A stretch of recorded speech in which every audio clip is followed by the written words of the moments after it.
ये लड़के boys washroom में सिगरेट पी रहे होते हैं। तभी एक लड़की बॉयज वॉशरूम से बाहर निकलती है। ये देखकर इन लड़कों की हवा ढीली हो जाती है और ये डर के मारे वहां से भाग जाते हैं। तभी तीसरा लड़का इस लड़की से बोलता है कि ये बॉयज वॉशरूम है। लड़की बोलती है कि गर्ल्स वॉशरूम में पानी नहीं आ रहा, इसलिए उसे बॉयज वॉशरूम का इस्तेमाल करना पड़ा। जब लड़की वॉशरूम से बाहर जा रही होती है तो लड़का उसे ब्लैकमेल करने के लिए बॉयज वॉशरूम के आगे उसकी फोटो खींच लेता है। अब अगले दिन लड़की का बर्थडे होता है। लड़की को पूरा स्कूल बर्थडे विश कर रहा होता है। लड़की बहुत खुश थी कि आज वह बहुत दिन बाद अपने मम्मी पापा से मिलेगी।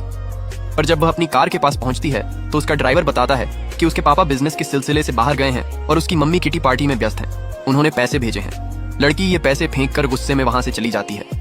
अब ये लड़की अकेली इस कैफे में बैठी ही होती है कि तभी ये लड़का आ जाता है और बोलता है, तुमने अपने पैसे गिरा दिए थे।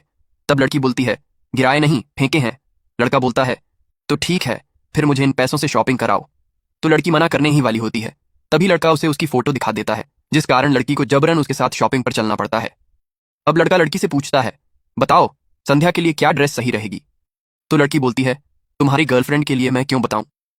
तभी लड़का उसे फोटो के बारे में याद दिलाता है और वो ये ड्रेस पसंद करती है। फिर लड़का उसे ड्रेस ट्राई करने को कहता है। जब लड़की ड्रेस पहनकर बाहर आती है तो लड़का उसे देखकर दंग रह जाता है। वह लड़की इतनी खूबसूरत लग रही होती है। अब लड़का उसे बताता है, संध्या मेरी जीएफ नहीं, बहन है। इसके बाद लड़का उसके घर जाता है, जहां उसे लड़की बताती है कि उसके पेरेंट्स उसके बर्थडे के लिए भी टाइम नहीं निकाल पाए। ये सुनकर लड़का उसके अकेलेपन को दूर करने के लिए उसके साथ रहने लगा। साथ स्कूल जाना, स्कूल से आना, शॉपिंग पर जाना, एंजॉय करना। धीरे धीरे ये दोनों एक दूसरे के करीब आने लगते हैं।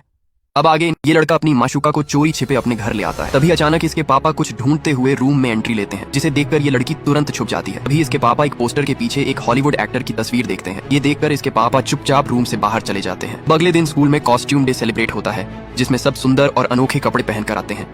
लेकिन ये लड़का संदीप नेवी की कॉस्ट्यूम में आता है कि उसका बचपन से ही नेवी में जाने का सपना होता है। ये लड़की भी उसे देखती रह जाती है। फिर दोनों साथ में डांस करते हैं। सेलिब्रेशन के बाद ये दोनों घर जा रहे होते हैं। रास्ते में एक महिला को बचाने के चक्कर में संदीप के सिर में चोट लग जाती है। ऐसे ही ये लोग घर पहुंचते हैं, जिससे संदीप के पापा के चिल्लाने की आवाज आ रही होती है। पता चल चुका होता है कि संदीप ने नेवी के फॉर्म भर दिया था, वो भी उनके खिलाफ जाकर, क्योंकि वो तो उसे डॉक्टर बनाना चाहते थे। फिर संदीप को बहुत बुरा लगता है, लेकिन ये लड़की उसका हौसला बढ़ा देती है।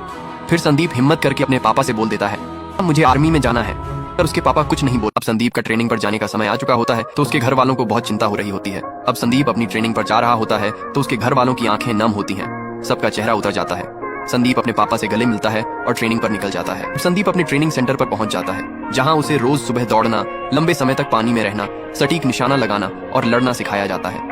धीरे धीरे संदीप हर चीज में माहिर हो जाता है, जिसे देखकर वहां एक हर्ष नाम का लड़का उससे जलने लगता है। संदीप वहां रहकर रोजाना ईशा को चिट्ठी लिखता था और उसे भेजता था, पर ईशा का कोई जवाब नहीं आता था। ये देखकर संदीप उदास रहने लगा, लेकिन उसने इसका असर बिल्कुल भी अपनी ट्रेनिंग पर नहीं आने दिया। अब एक दिन संदीप का दोस्त वीर उसके पास आता है और उसे बताता है कि जो खत वह ईशा के लिए लिखता था वो हर्ष चुरा लेता था और ईशा तक आने वाली चिट्ठियां भी चुरा लेता था।